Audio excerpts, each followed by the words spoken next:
Hey everybody, this is Ran the Man. This is gonna be a mini stream. I'm gonna put 30 minutes on the clock here. Right there. You just saw my best friend there. Yeah, this is my best friend, this timer. This timer has kept me so damn on track. It's unbelievable. So I'm only going for 30 minutes here. This is just a little live stream update. Sorry I'm crooked. My bed's kind of crooked.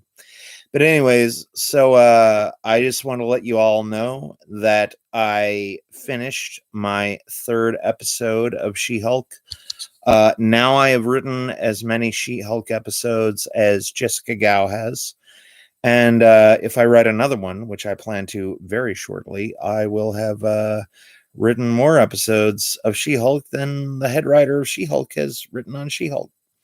So there you go. It's coming up very soon. There's going to be a live stream later on sometime today. I've got the first draft finished. All I need to do is, read through it, polish it up. And it's going to be out pretty damn soon. Pretty damn soon. So check it out. The material is a take on a movie that I hold very near and dear to my heart. I've been watching this movie like nonstop the last like 2 weeks, and I'm just absorbing everything into it. I've got the novel version, and I think it's going to be pretty cool. So it's She-Hulk, and I already have the thumbnail made up. So I am going to go, and I am going to try to get some. I'm going to try to get some She-Hulk action figures. Maybe get one of She-Hulk, one of Pug. All those characters. So yeah, there you go. So I'm coming up sometime later today being Monday, I am going to be doing a live stream, and I will show the third episode. And again, this is a fully written episode. It's going to be 23 minutes long, which, if you don't know anything about screenplays, a page is a minute long in screenplay format. Okay. So if you know how to write a screenplay, 23 minutes comes out to about 23 minutes. So it's 23 pages, 23 minutes, and it is a full episode. Quattro says, where did you learn to write a screenplay? Ooh, that is a multiple tiered question, Quattro. I don't remember my screenwriting teacher's name, but I did take a course way back in like 2002, 2003. I think it was somewhere at an Arizona State College, not Arizona State University.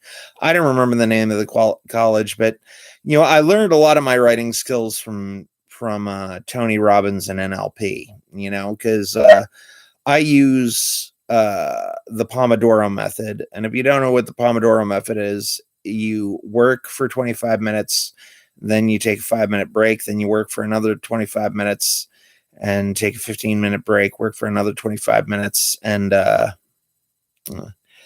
thought that was a dog. What did you think was a dog? Tony Robbins or ASU, Arizona? What do you think was a dog? I don't get that joke. Are you talking about that picture up there? Is that what you thought was a dog?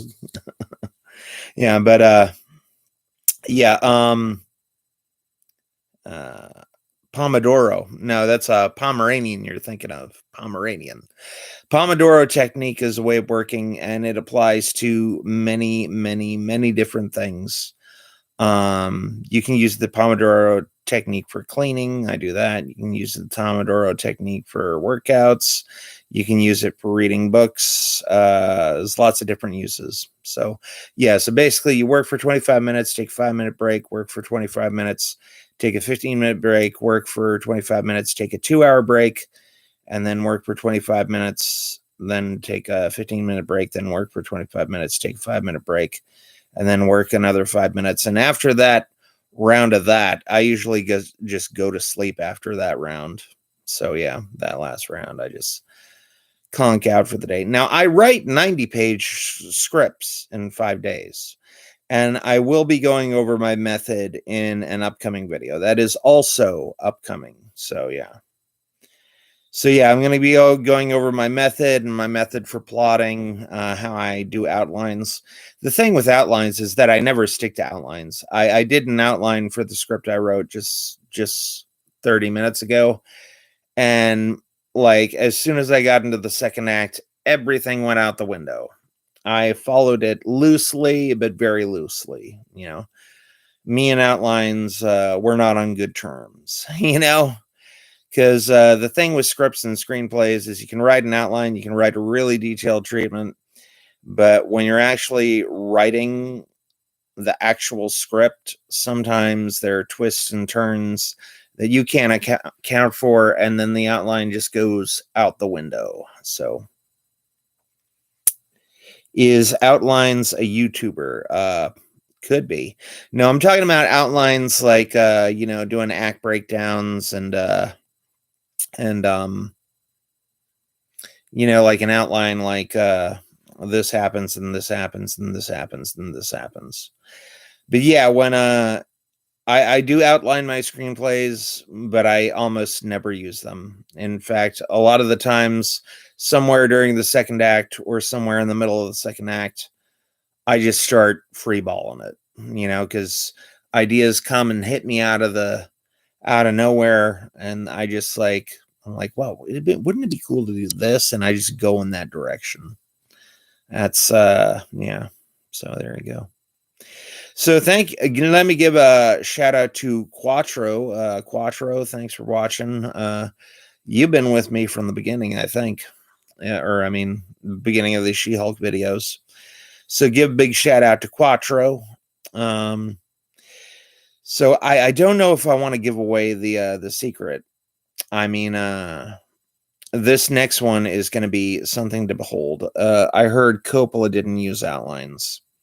That would not surprise me. That would not surprise me. Coppola's stuff is really all over the place. He says I mean, he doesn't say it. I know he does, but he does intense rehearsal sessions, and his rehearsal sessions last like 4 or 5 weeks, and he lets I mean, for Dracula, he did rehearsals and auditions for 4 or 5 weeks, and he let the actors come up with ideas and he made them read the Dracula novel, and they all came up with ideas like, wouldn't this be cool? Wouldn't this be cool? And I think Coppola's Dracula is probably one of the most definitive and jaw-dropping and visual masterpieces of all time. I definitely think it's his best work. I mean, I know a lot of popular people are like, "Oh, Godfather, Godfather 2, Godfather 2." Like Godfather is a movie for adults, and I still don't think I'm adult enough to watch Godfather 1 and 2. But yeah, but like Dracula was just compelling as hell. I mean, like you had a lot of actors in their prime. Keanu Reeves was in his prime. Winona Ryder was in her prime. Gary Oldman was beginning to be in his prime. Anthony Hopkins was in his prime. Francis Ford Coppola was in his prime. Sadie Frost was probably the only good movie she's ever been in. She was in her prime in that movie because her prime lasted for 2 hours, and it was that movie. So yeah, Sadie Frost was the one who played Lucy, who got actually assaulted by a werewolf. Yeah, in that movie. Yeah, everybody was in the prime in that movie, and they did a really good job with that one. And some of the dialogue is amazing.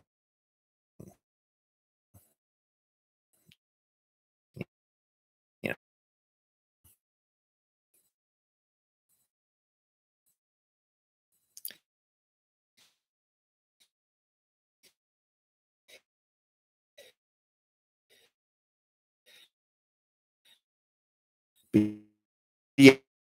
Yeah. Uh, Dracula, probably my favorite. Dracula, Bram Stoker's Dracula, probably my favorite Dracula. Actually, no, scratch that. It is my favorite Dracula.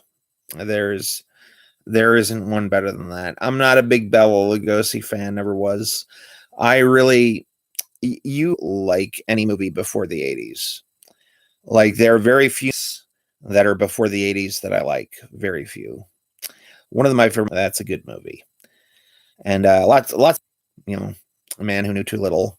North people all of a sudden 9. Oh damn. What's going on? Like 9 people logged on just now. Oh dang, 7. We lost 2. I got a new She-Hulk episode. Yeah, I don't know what it is with this computer. I sometimes I think it's fears coming on or somebody messing around with my internet. Anyways, but yeah, new She-Hulk episode is long. Uh, I'll give you one line from the movie that inspired my book. Do you like Huey Lewis in the news? Can he do that? I don't know. I don't know if anybody can mess with my internet. It's a possibility. We'll know if I log off suddenly, because again, this is my best friend right here, L Timer. This is a writer's best friend because you will be productive as hell if you use one of these timers and use the Pomodoro method. It is inevitable. And, November is NaNoWriMo. And for those of you who do not know what NaNoWriMo is National Novel Writing Month. And I have been talking with Abby Emmons. She's a writer. She emailed me. And I think I'm going to knock out another novel. I just might. We'll see. And if people who are watching, y'all got to promise to buy it when I make it. Just kidding. I'm joking. Yeah. Man, I went from 9 viewers to 2. I do not know. Bela Lugosi as Dracula is his weakest performance, in my opinion. Oh, thank you for that, Chicken Wizard. Quatros, would you buy that for $1? Yeah, I won't price it at $1. It'll probably be $6 with a glossy cover. Yeah, but yeah, I agree. I liked Ed Wood.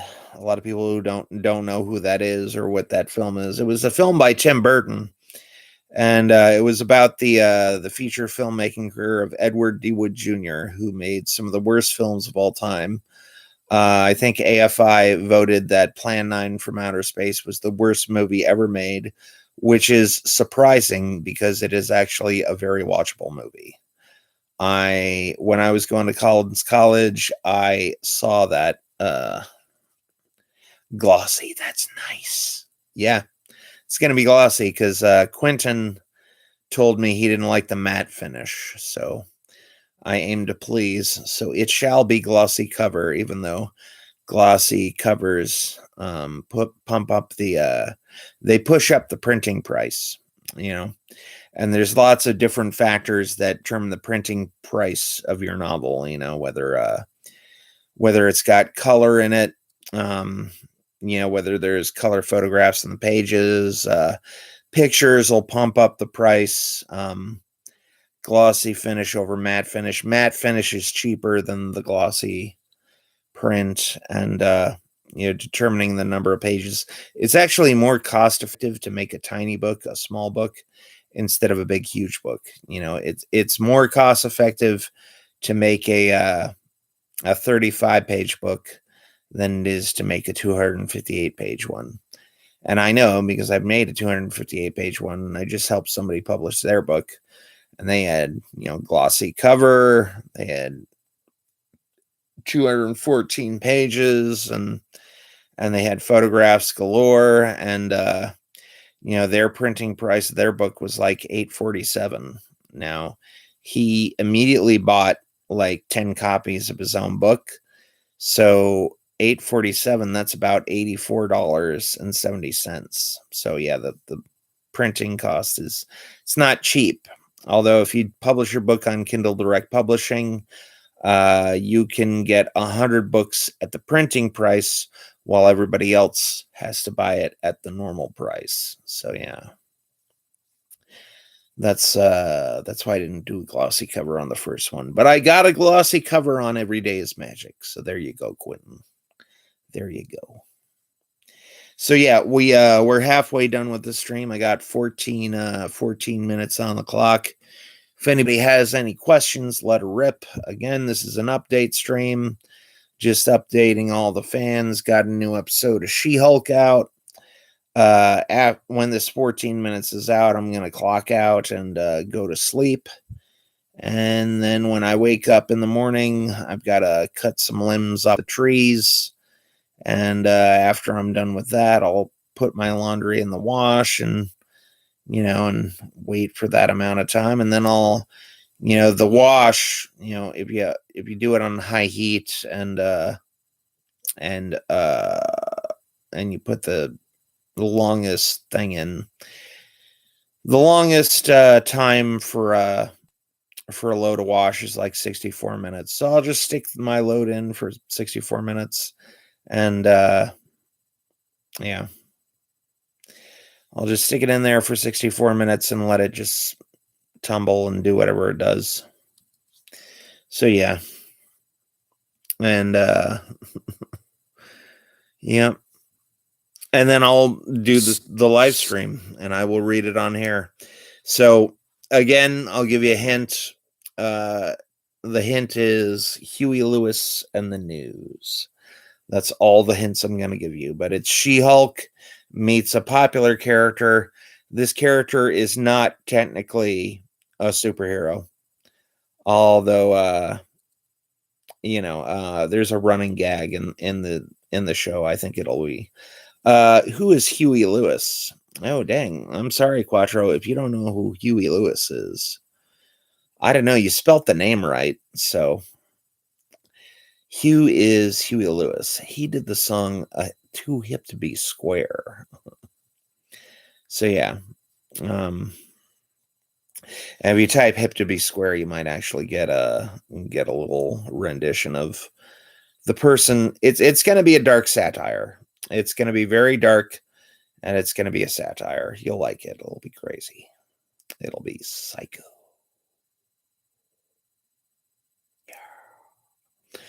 So yeah. So again, I wrote another episode. So I've got 3 episodes in the bag, basically. That's my bag, baby. Yeah. Screenplays are my bag, baby. Yeah. So yeah, so now I've got 3 episodes. And the head writer of She-Hulk, Jessica Gao, she only wrote 3 episodes of She-Hulk. So now I have written as many episodes as She-Hulk as Jessica Gao has, the head writer of She-Hulk. So if I write one more, and I'm planning on writing one more, if I write one more episode, then I will have written as many episodes.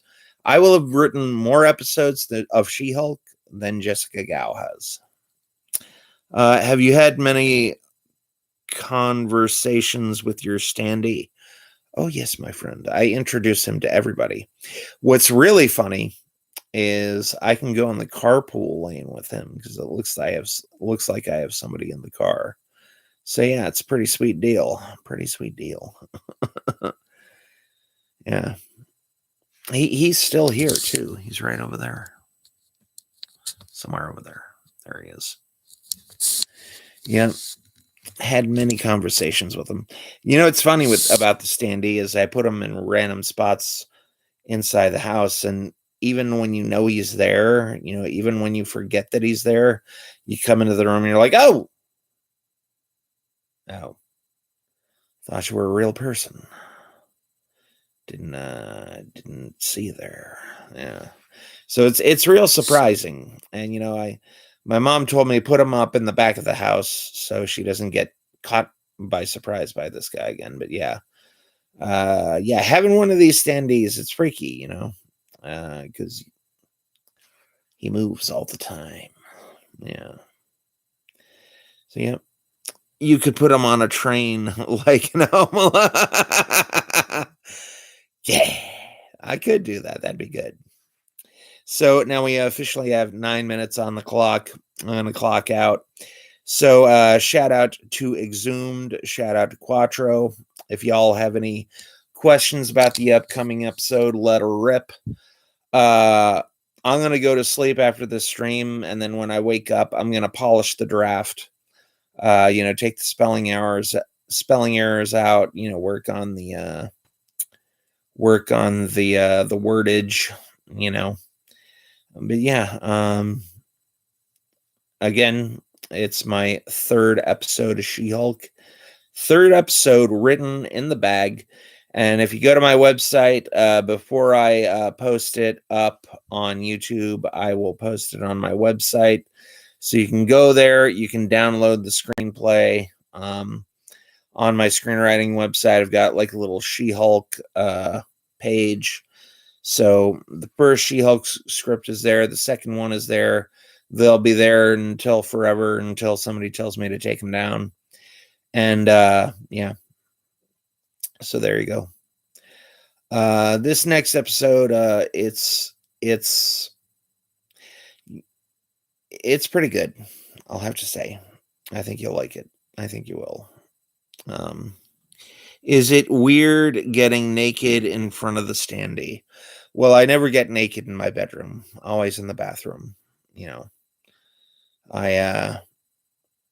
Is it weird getting naked? No. It's just me. It's like looking in the mirror. It's like not really. I don't think it is really weird. No. I thought you were going to say, is it weird, your screenplay? And I'd be like, yes, it is.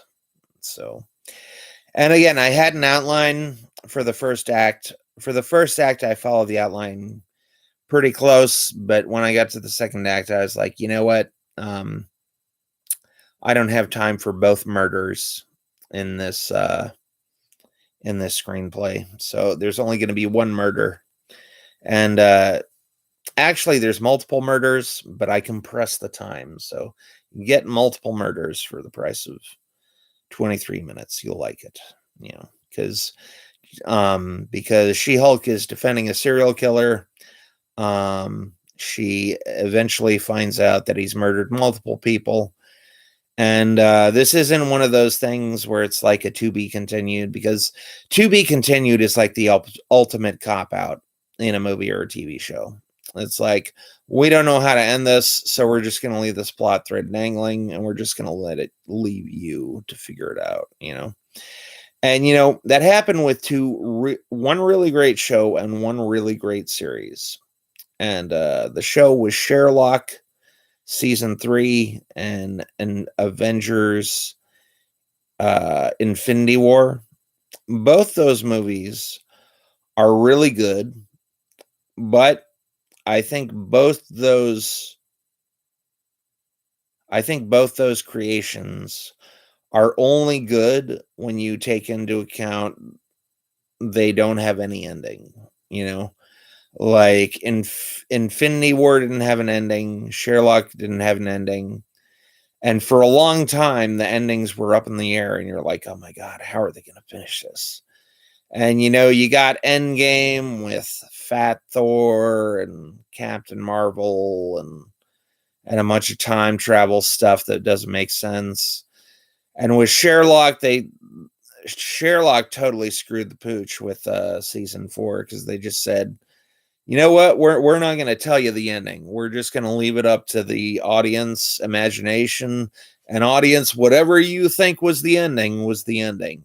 Like, however you think Sherlock got out of the Reichenbach fall, you're probably right. And I was like, that is just a bunch of load of bullshit. I was very disappointed with Endgame. Although, I will admit, the ending of Endgame, where everybody comes out and, Captain America utters the line, Avengers Assemble, that was a kick-ass scene. Like, people in my theater went nuts. But most of the time travel stuff doesn't follow, because, like, part of the movie they said, oh, we're going to go back in time, But anything we do in time isn't going to be, it's not going to be viable. It's not going to affect our timeline. It's going to affect some other timeline in a different dimension. And then they had Captain America go back in time, and he decides to stay there. And then at the end of the movie, there's old Captain America with young Falcon. I'm like, wait a minute. I thought none of this time travel bullshit was gonna affect our timeline. Now you're telling me that Steve Rogers came and he got old in this timeline, and now he's affecting this timeline. You just said that wouldn't affect our timeline. And it's like, a lot of that movie didn't make sense, and what they did to Thor was unforgivable. And then you got Captain Marvel just doing tons of damage. She could have, like, Captain Marvel is so OP that she could have taken down Thanos' entire army single-handedly. But that would have pissed off everybody. But so Endgame was a disappointing ending. Infinity War, amazing movie if you take into the fact it doesn't have an ending. Same thing with Sherlock season 3. Like you think there's going to be like some logical, well-planned, thought out, like aha moment in season 4, and it's like, nope, we really didn't think of something. So we're going to give you multiple endings, and audience, whatever you think happened you're probably right. So yeah, that was really disappointing. So I try like hell not to do to be continuing endings or cliffhanger endings. Now if it's the second movie of the series, like Empire Strikes Back, or what's another one? If it's the second movie of the series, like Empire Strikes Back or The Matrix, I can forgive it. But to be continued is not an ending. It's to be continued. And a lot of writers use that as a get out of jail free card. I'm not doing that. The script that I wrote has an ending. Is Captain America different from Captain Marvel? Oh, you bet your ass, buddy. Yeah. But Captain Marvel is she's interesting. And she's interesting mostly because the timelines in that movie do not match up. They do not match up at all. And I'm going to spend the last 2 minutes discussing why Captain Marvel is crap. Number one, this took place, the beginning of the movie took place in the beginning of the 90s, and 5 years is supposed to elapse. And in 5 years, she is supposed to have been inducted into the society. Can't remember anything. And the whole amnesia thing is crap, because people who have amnesia really can't remember anything. And it's like regarding Henry with Harrison Ford. Like, if you actually get amnesia, you were like a child. You were like an infant. You are not like, oh, I remember everything, but before the last 5 years, nothing. No, that's not the way amnesia works. That's not the way it really happens. In Regarding Henry with Harrison Ford, that is how amnesia actually works. When you get amnesia, you are a drooling couch potato. And not the kind like I am. But, like, if you have real amnesia, you are useless. You drool, you're like a child.